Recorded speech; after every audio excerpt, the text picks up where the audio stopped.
자, 오늘 본문으로 바로 들어가면 오늘 본문은 이렇게 시작을 하죠. 사환들아 라고 호칭하면서 오늘 본문 18절 시작합니다. 같이 한번 읽어볼까요? 시작. 사환들아, 범사에 두려워함으로 주인들에게 순종하되 선하고 관용하는 자들에게만 아니라 또한 까다로운 자들에게도 그리하라. 아멘. 이 말씀 한번 읽어보시면 대충 무슨 내용인지는 아마 아실 겁니다. 사환들이라고 하는 것은 이 당시에 어떤 개인이나 집안에 소속이 되어서 그 집안의 일들을 감당해 주었던 어떤 그런 계층들을 가리켜서 이제 사환이라고 합니다. 노예라고 좀 하긴 뭐하고 하여튼 피고용인입니다. 그러니까 요즘 우리식으로 말하면 노동자, 근로자라고 보시면 좋을 것 같습니다. 그렇기 때문에 오늘 이 말씀은 현대를 살아가는 모든 사람들에게 적용되어지는 말씀이라고 보시면 되겠죠. 그런데 만약에 혹 기업을 운영하신 고용인이 이 말씀을 딱 읽고 자기와 함께 일을 하는 직원들한테, 근로자한테 이거 봐라, 성경에서도 말씀하고 있지 않냐, 주인한테 순종하라고, 그것도 범사에 순종하라고, 그것도 두려운 마음으로 순종하라고 하지 않냐 하면서 이렇게 이 말씀을 근로자와 노동자를 옥죄는 말씀으로 악용을 한다면 그분은 성경을 왜곡해도 한참 왜곡하는 것이 될 겁니다. 왜냐하면 성경은 근로자에게 주시는 말씀도 있지만 고용자에게도 주시는 말씀이 있기 때문에 그렇습니다. 그러므로 소위 말하는 성경적인 노사 관계의 모습은 무엇인가?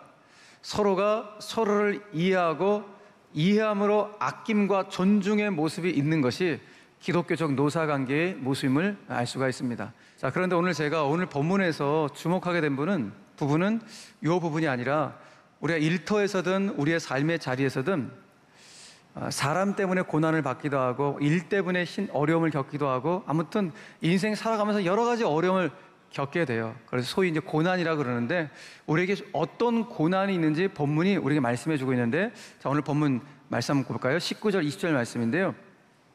자, 천천히 읽어봅시다. 시작. 부당하게 고난을 받아도 하나님을 생각함으로 슬픔을 참으면 이는 아름다우나 죄가 있어 매를 맞고 참으면 무슨 칭찬이 있으리요. 그러나 선을 행함으로 고난을 받고 참으면 이는 하나님 앞에 아름다우니라. 아멘. 자, 인생 살아가면서 숱한 고난들 우리가 마주치며 직면하며 살아가는데 오늘 본문은 우리에게 그 고난들 중에서 세 가지의 고난과 우리가 마주친다라고 말씀하죠. 그 세 가지의 고난이 무엇입니까? 첫 번째는 부당하게 맞는 고난이 있다. 두 번째, 어떤 고난이에요? 죄 때문에 맞는 고난이 있다. 세 번째, 선을 행했는데 맞는 고난이 있다. 이 세 가지의 고난이 있는데 우리가 이 세 가지의 고난과 마주쳤을 때 우리가 어떻게 헤쳐나와야 될 것인지, 이 고난 앞에 우리가 어떤 영적인 자세를 갖는 것이 크리스찬의 모습인지 오늘 그 내용을 여러분과 함께 나누려고 하는 것입니다. 한재용 목사님이 쓰신 고난이 꽃이 되고 별이 되게 하소서라는 책에 보니까 이 내용들 아주 정리를 잘했기 때문에 제가 그 책을 좀 중심으로 해서 여러분들과 오늘 말씀을 좀 나누도록 하겠습니다. 첫 번째가 이제 부당한 고난이고, 두 번째가 죄로 인한 고난이고, 세 번째가 선행을 통해서 받는 고난인데 이 순서를 제가 한번 뒤집어서 두 번째에 있는 죄로부터의 고난부터 한번 살펴보도록 하겠습니다. 자, 우리가 마주치는, 인생에 마주치는 고난들 참 많이 있는데 모든 고난이 다 죄 때문에 생긴 고난은 아니죠. 그러나 분명히 죄 때문에 찾아오는 고난이 있긴 있습니다. 분명한 건 하나님은 당신이 사랑하는 자녀들이, 그러니까 예수를 믿는 당신의 백성들이 살아가면서 죄를 지으면 마음 아파하시죠. 그래서 그들을 돌이키려고 징계를 베푸세요. 징계를 주신다고요. 하나님이 사랑하시기 때문에. 문제는 무엇인가 하면 하나님 편에서 나에게 주신 그 징계가 인간 편에 진 나에서는 그게 고난으로 느껴진다는 거예요. 그게 형벌과 가혹한 처벌로 느껴진다는 것이죠. 하나님은 나를 사랑해서 징계를 주셨는데 나는 그걸 잘 몰라갖고 징계 그 자체가 나에게 고난으로 느껴진다는 게 이게 문제인 거예요. 그래서 성경 그를 죄로 인해 온 고난이라고 표현하고 있는 것뿐이지 실은 죄로 인해서 하나님 우리를 사랑하셔서 주시는 징계라는 것이죠. 그러니까 물론 어떤 처벌과 징계는 다른 개념이죠. 처벌이라는 것은 내가 과거에 했던 일에 대해서 어떤 형벌을 받는 그런 거겠죠. 예를 들어서 이제 죄를 졌으면은 재판을 받아서 그에 맞는 처벌을 받는 게 일반적으로 말하는 처벌과 형벌의 개념이겠죠. 그런데 징계는 그 개념이 아니에요. 처벌은 형벌을 받는 것에 방점이 있다면 징계는 그 사람의 삶의 성숙이에요. 다시 말해서 그 사람의 삶을 교정시키는 데 방점을 두어서 그 사람이 다시 성숙하고 깊이 있는 신앙의 길을 걸어갈 수 있도록 만드는 것, 이것이 징계의 목적인 것입니다. 그런 차원에서 하나님께서 우리에게 징계를 주시는 진짜 최종 목적은 무엇인가? 진짜 최종 목적은 우리를 사랑하시기 때문에 우리에게 복 주시기 위해서 징계를 주신다는 거예요. 자, 무릇 징계가 당시에는 즐거워 보이지 않죠. 나에게 고난으로 느껴지니까. 그런데 후에 생각해 보니까 그 훈련을 받아서 연단을 받은 자들은 이것이 복이었구나, 이것이 내 인생의 의와 평강의 열매를 맺는 통로였구나 라는 것을 그때 드디어 알게 된다는 것입니다. 그렇기 때문에 징계는 하나님이 사랑하시는 자 가운데 주시는 것이지 사랑하시지 않으면 주시지도 않아요. 그러니까 하나님이 누군가한테 관심이 있기 때문에 징계를 주시는 것이지 관심이 없으면 주시지 않는다고요. 이런 말 있잖아요. 사랑의 반대말은 미움도 아니고 증오도 아니라 무관심이다 라는 말이 있죠. 맞는 말이에요.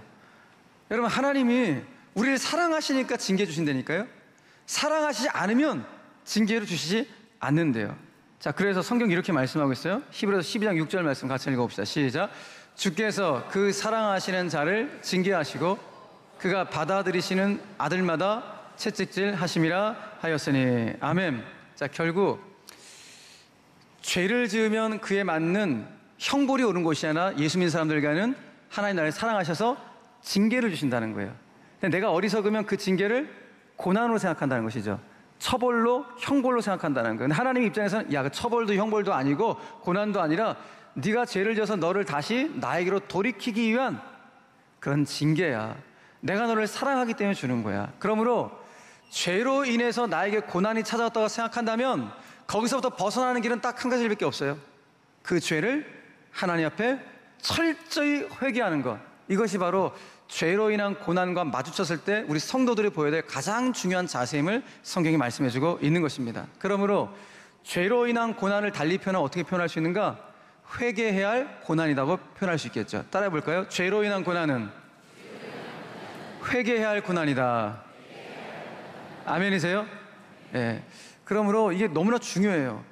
여러분, 성경 인물 중에서 사울 왕과 다윗 왕을 한번 보시자고요. 사울 왕과 다윗 왕은 이 두 사람이 죄를 지은 것만 보면 차별이 안 돼. 차이점이 없어요. 똑같아. 죄 지은 것만 본다면. 그런데 뭐가 결정적 차이가 있는가? 회개가 있었는가? 회개가 없었는가? 이것이 두 사람의 인생을 완전히 갈라놓게 돼요. 사울 왕은 회개하지 않아서 그의 인생이 망합니다. 그러니까 다윗도 끔찍한 죄를 저질렀지만 하나님 앞에 철저히 회개함으로 말미암아 그의 인생이 다시 일어서게 되고 더 영광스럽게 훗날 쓰임받는 인생이 되는 것이죠. 그래서 다윗은 본인이 하나님 앞에 철저히 회개함으로 죄사함 받은 기쁨이 너무 커갖고 그 기쁨을 시편에서 이렇게 노래했습니다. 시편 30편 1절 말씀에 내가 회개함으로 말미암아 내 허물의 사함을 받고 나의 죄가 가려진 이 엄청난 복을 받았다라고 노래하고 있어요. 그 밑에 있는 5절 말씀 같이 한번 읽겠습니다. 시작. 주께 내 죄를 아뢰고 내 죄악을 숨기지 아니하였더니 곧 주께서 내 죄악을 사하셨나이다. 아멘. 죄를 자백하고 고백하고 회개하니 하나님께서 내 모든 죄악들을 다 사하여 주신 죄사함의 기쁨이 다윗의 인생의 가장 큰 기쁨이 되었다는 거. 왜? 그 회개로부터 진짜 새로운 인생을 살아갔기 때문이에요. 회개하기 전에도 그는 왕이었어요. 화려한 인생이요, 다 가진 거였어요. 근데 죄를 짓습니다. 죄를 지으니까 뭔가 불안한 인생을 살아가는 거야. 근데 하나님 앞에 철저히 회개하고 나니까 이제부터 진짜 새로운 인생을 살아가면서 하나님 앞에 영광스럽게 쓰임받는 진리의 도구로 주님이 그를 사용해 가신 것을 보게 되는 것이죠. 여러분, 그러므로 우리의 인생이 진짜 새로워지길 원하세요? 진짜 오늘부터 새로워지길 원하세요? 그렇다면 내가 알게 모르게 지었던 죄를 하나님 앞에 철저히 회개함으로 말미암아 하나님부터 죄사함 받게 되는 그 기쁨부터 우리의 인생은 새로워진 줄로 믿으시길 바랍니다. 그러니까 그때 노래하게 되는 거예요. 죄악 벗은 우리 영혼 기뻐 뛰며 노래하겠네. 예. 우리가 언제 기뻐 뛰며 노래하는 거예요? 내 죄악이 벗어진 것에 대한 기쁨이 너무 크면은 진짜 기뻐 뛰는 거예요. 이것만큼 큰 기쁨이 어디에 있는가? 그걸 다윗이 노래한 것이죠. 그래서 여러분, 사도행전에서도 이렇게 말씀하고 있는 거예요. 사도행전 3장 19절 말씀 보니까 다 같이 시작. 그러므로 너희가 회개하고 돌이켜 너희 죄 없이 함을 받으라. 이같이 하면 새롭게 되는 날이 주 앞으로부터 이를 것이야. 할렐루야. 진짜 새로운 인생 어디서 출발하는가? 회개로부터 출발한다는 거예요.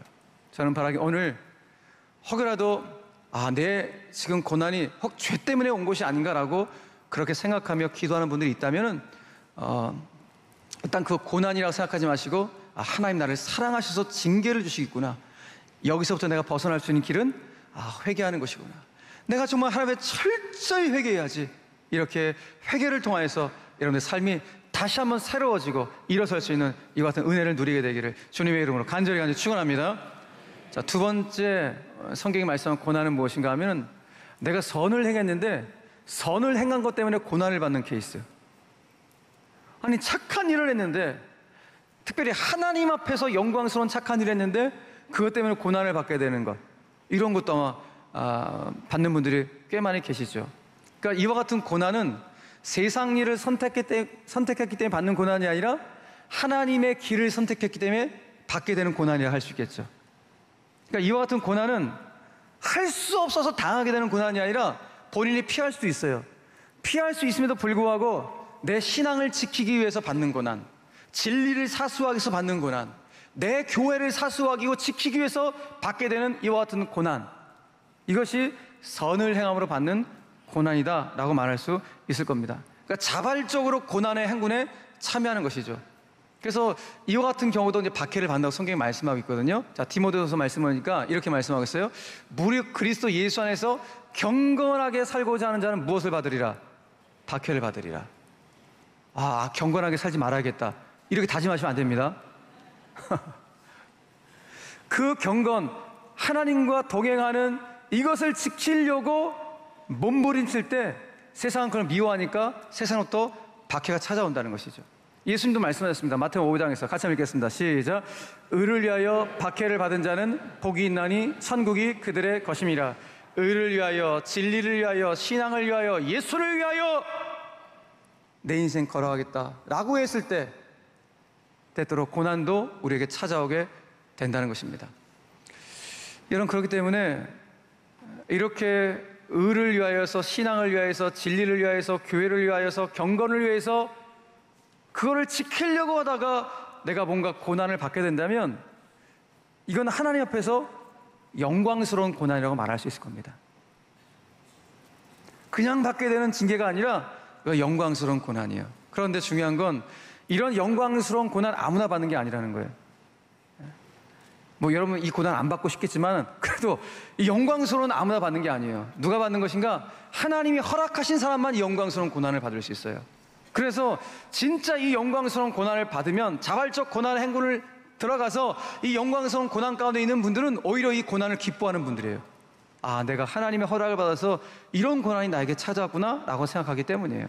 실제적으로 예수님의 제자들, 사도들은 예수님 때문에, 예수의 이름을 증거하다가 예수의 이름 때문에 능욕을 받는 일을 그들은 기뻐했대요. 왜? 우리가 하나님께 허락받은 자들이구나. 이 고난은 영광스러운 고난이라고 그들이 인정했기 때문입니다. 사도행전 5장 말씀 같이 읽겠습니다. 시작.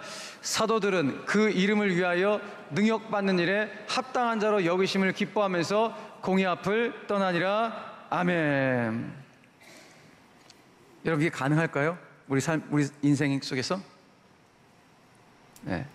주님 때문에 받는 고난, 주님 저에게 영광스러운 고난을 주셔서 감사합니다, 이렇게 고백할 수 있는 분이 과연 몇이나 될까요? 정말 있긴 계셔요. 계시긴 계셔요, 이런 분들이. 우린 고난이라는 단어만 들어가도 지긋지긋하지 않습니까? 근데 성경은 진짜 영광스러운 고난이 있다는 것이죠. 그래서 사도 바울은 본인도 예수님을 너무 뜨겁게 사랑해서 주체할 수가 없어서 예수님을 증거합니다. 예수의 이름을 증거함으로 찾아온 고난을 가리켜서, 그리고 본인이 세운 교회들을, 하나님의 교회를, 그리스도의 몸된 교회를 지키기 위해서 받게 된 그 고난을 가리켜서 내 몸에 예수의 흔적이 남았다고 표현할 정도예요. 그러니까 자기의 몸에 그 고난이 있는 것을 영광스러운 흔적이라고 그는 표현하고 있는 것입니다. 어떠십니까? 여러분들에게 그 흔적이 있으십니까? 사도 바울이 고백한 예수님 때문에, 신앙 때문에, 교회 때문에, 하나님 나라 때문에 받게 되는 그 고난의 흔적이 나에게 있는가? 바울은 그것을 자랑스러워합니다. 나에겐 이와 같은 영광스러운 흔적이 남아있다고. 저는 바울이 이 고백 보면서 그냥 이런 상상을 해봅니다.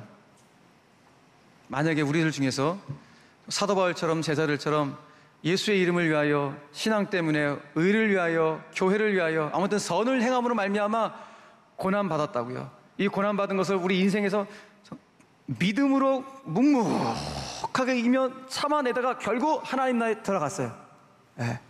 천국에 이렇게 딱 들어갔을 때 하나님께서 그런 성도들을 어떻게 맞아주실까, 그런 상상을 해보게 됩니다. 그냥 상상이니까 들어오십시오. 네. 그렇게 될 수도 있고 안 될 수도 있는데, 그렇게 주님 나라 영광을 위해서 고난의 행군에 자발적으로 참여하다가 주님을 위해서 피 흘리다가 결국 주님 나라 들어오게 된 그 성도를 향하여서 사랑하는 아들아, 사랑하는 딸아, 야, 너 참 수고 많았다. 내 따뜻한 품에 안기거라 라고 주님 말씀하시며 초청하실 것 같아요. 그러다가 갑자기 야, 너한테도 그 흔적 있네? 야, 나에게도 십자가에 못 박혔던 그 흔적, 너희를 사랑해서 고난받았던 그 고난의 흔적이 난 나에게만 있는 줄 알았는데 너한테도 있었구나. 네가 그 땅에서 나를 위하여서 흘렸던 그 사랑의 흔적, 고난받았던 그 고난의 흔적이 너한테도 있구나. 아, 너 이 땅에서 정말 수고 많았겠구나. 고생 많았다. 여기서는 이제 영원한 기쁨과 평강을 누리며 살아가거라라고 주님이 그런 성도들을 그렇게 맞이해 주시지 않을까, 그런 생각을 해보게 됩니다. 여러분, 그러므로 우리 성도들 가운데 혹 주님을 사랑해서, 너무 사랑해서 그것 때문에 고난을 받는 분들이 있다면, 교회를 지켜내기 위한 어떤 그런 사명감 때문에 혹시 고난을 받는 분들이 있다면, 신앙 지키는 것, 직장에서도 어디든 간에 내 신앙만큼은 지켜야 된다고 그렇게 올곧게 살아가기 위해서 때로는 동료들로부터 많은 사람도 고난과 어떤 야유와 그런 미움을 받는 그런 성들이 있다면 결코 주눅 들지 마십시오.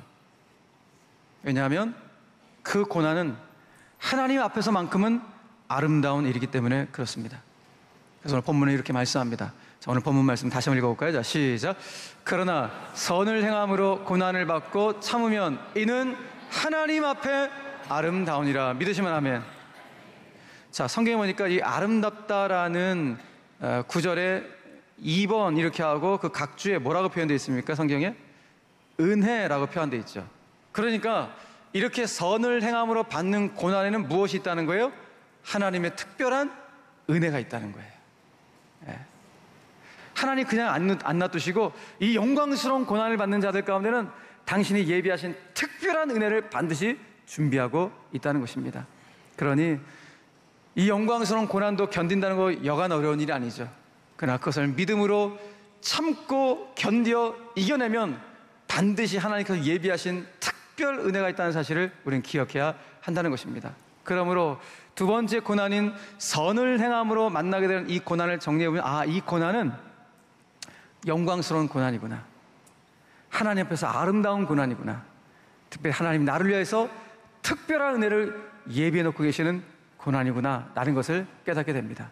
저는 바라기는 우리 사랑하는 교우들 가운데 오늘 신앙 때문에 어떤 고난을 받고 있는 분들이 있다면 기도하십시오. 하나님, 아유, 저에게 그 특별한 은혜를 준비하고 계시는군요.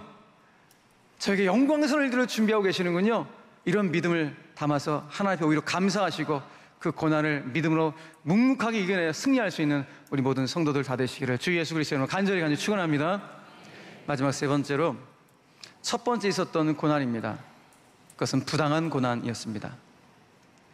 옛날 성경에는 이 부당한 고난을 받아도 이 부분을 애매히 고난을 받아도라고 번역을 했었죠. 그 내용을 이제 부당한 고난을 받아도 이제 성경이 개정되면서 번역을 바꿔놨는데, 애매한 고난, 부당한 고난, 쉽게 말해서 인생 살아가면서 이해할 수 없는 고난 만날 때, 해석이 안 되는 고난을 만나게 될 때, 이 고난이 부당한 고난입니다. 수많은 고난과 직면하지만 가장 힘든 고난이 바로 이 고난이죠. 도대체 뭡니까, 하나님? 이해가 되지 않고 해석이 되지 않는 이와 같은 아픔과 고난에 직면하게 될 때 가슴이 찢어져 옵니다. 그래서 그 순간 예수 믿는 우리들조차도 하나님이 안 계실 것처럼 느껴질 때가 있습니다. 하나님 한 번도 나를 실망시킨 적 없으시고 이렇게 찬송은 부르지만 하나님 왜 이렇게 나를 실망시키십니까? 라고 하나님 앞에 투정 부릴 때도 있습니다. 하나님 정말 살아 계십니까? 도대체 내가 고난받을 때, 고통받을 때 어디 계십니까 도대체? 라고 이렇게 하나님 앞에 불평 아닌 불평을 올릴 때도 있습니다. 이것이 이해할 수 없는 고난, 해석할 수 없는 고난을 만날 때 우리의 모습입니다. 목사라고 여러분과 다르지 않습니다. 똑같습니다. 고난 만나면 모두 다 똑같습니다. 그 욥이 엄청난 고난을 당했잖아요. 근데 욥의 친구들이 옆에서 욥을 위로한다 치고 그렇게 다가와서 말을 하는데 그 내용들이 다 욥의 마음을 다 가슴을 후벼 파는 내용들입니다. 야, 네가 이런 죄를, 네가 이런 고난을 당한 것은 네가 이렇게 했기 때문에, 이렇게 했기 때문이야. 네가 이런 실수한 거 아니니? 너 이런 죄를 지은 거 아니니? 이러면서 너무나 가볍게 다가와서 욥에게 말하는 그것이 욥의 가슴을 더 마음 아프게 하죠. 그러니까 성숙한 그리스도인은 이렇게 이해할 수 없는 고난을 만난 성도들에게 가볍게 다가가서 당신 이것 때문에 저것 때문에 이렇게 결코 말을 해서는 안 되고, 그냥 시간이 지나면 이분이 스스로 마음을 추스리겠구나, 그렇기 때문에 기다려주는 겁니다. 묵묵히 기다려주고 묵묵히 조용히 기도해주는 것, 저분이 저 끝까지는 가지 않을 수 있도록 주님 찾아오셔서 그 아픔을 이겨내고 극복하여 다시 일어설 수 있도록 하나님 도와주세요, 이렇게 묵묵히 기다리며 기도해 주는 것이 성숙한 그리스도인의 모습이겠구나라는 것을 다시 한번 생각해 보게 됩니다. 그렇기 때문에 이해할 수 없는 고난, 해석할 수 없는 고난을 만난 분은 주변에 기도의 동역자인 것이 정말 너무 소중하겠죠. 그분들의 묵묵한 조용한 기도를 받는다는 것은 너무 큰 축복이기 때문입니다. 그러나 동시에 그 고난받은 본인, 당사자도 그렇게 하나님 앞에 기도의 자로 나아가셔야 됩니다. 그때 기도할 게 뭐가 있겠습니까? 그냥 신음하면서 깡깡깡 하면서 하나님 신음소리 하면서 기도하는 거 외에 없어요. 그렇게 절박한데 무슨 고품격 언어를 쓰면서 기도합니까? 다 쓸데가 없는 거예요. 그렇게 힘들 때는 그냥 신음소리 내면서 깡깡깡 하면서 하나님 나 좀 살려주세요. 나에게 왜 이런 아픔이 찾아온 겁니까? 주님 나 좀 만나주세요. 그냥 그렇게 기도하면 돼요. 내가 할 것도 하나님 앞에 나아가는 거예요. 그래, 내가 이렇게 밑바닥까지 와서 내가 이렇게 힘들어도 내가 추구할 분은 여전히 하나님이시다. 내가 바라보고 내가 매달릴 분은 여전히 하나님이라는 사실을 반드시 붙잡을 수 있는 것, 이것이 이해할 수 없는 고난, 해석할 수 없는 고난을 만난 분이 반드시 하셔야 될 오늘 성경의 가르침인 것입니다. 그렇기 때문에 예수 믿는 사람은 다른 길 없습니다. 그냥 죽고 나서는 하나님 찾는 거예요. 죽고 나서는 하나님 매달리는 거예요. 이것이 성도의 모습인 것입니다. 오늘 성경이 말하는 것처럼 끝까지 하나님 붙잡아야 한다는 거예요. 끝까지 하나님 바라보고 끝까지 하나님 매달리게 될 때 하나님께서 반드시 여러분 삶 가운데 동행하시도록 믿으시길 바랍니다. 이거 외에는 다른 길이 없습니다. 오늘 저는 여러분들하고 성경이 말씀하시는 수많은 고난이 있지만 그래서 세 가지의 고난 앞에 섰을 때 우리가 어떠한 영적인 자세를 취해야 될 것인가 말씀을 드렸습니다. 죄로 인한 어떤 고난이 찾아온 것 같다는 느낌이 있다면 하나님 내 죄 지금 회개하라고 말씀하시는구나, 철저히 회개하셔야 합니다.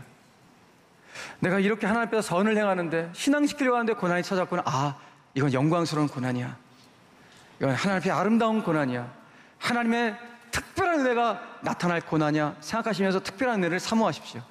그러나 이해할 수 없는 고난, 해석될 수 없는 고난이 찾아오셨다면 다른 길이 없습니다. 하나님 앞에 투정도 하십시오. 절기도 하십시오.